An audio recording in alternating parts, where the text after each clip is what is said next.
I'm Kate, I'm an operational team leader at Milton Keynes Blue Light Hub. I work operationally commanding scenes such as RTCs, cardiac arrests, in incidents where there's multiple agencies on scene.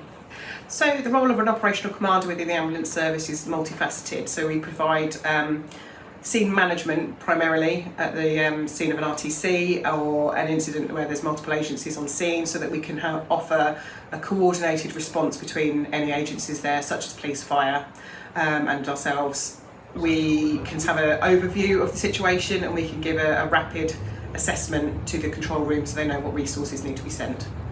So I've worked for South Central Ambulance Service for 24 years, so as an operational commander I can bring a wealth of experience from different situations, different injuries, different scenarios that maybe other staff might not have seen yet. So that's a senior paramedic's role on scene, but then in terms of being an operational commander, I give that overview and I can hopefully guide and coordinate the response on scene. Also then after an incident such as an RTC, then we would offer a debrief potentially if it was a significant injury, or also unfortunately sometimes we do attend the death following a traumatic accident like that. And we need to make sure that our staff are supported. So we can offer referrals to our incident management teams, we can offer some referral to occupational health, for example, if people feel that they need some form of counselling or support. But sometimes just having the debrief on station with your colleagues is enough for everyone to sort of understand that actually they've done a really good job, and obviously on the whole that's exactly what they do. It's just sometimes it's the unknown that people are attending, and it's not knowing how to deal with that in the aftermath.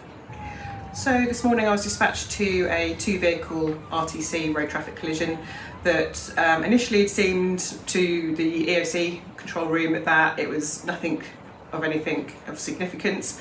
However, then they were getting more reports that there was somebody potentially unconscious in one of the vehicles. So they dispatched me as the operational commander to go and have a look at the scene and then give them a suitable update as to what was happening.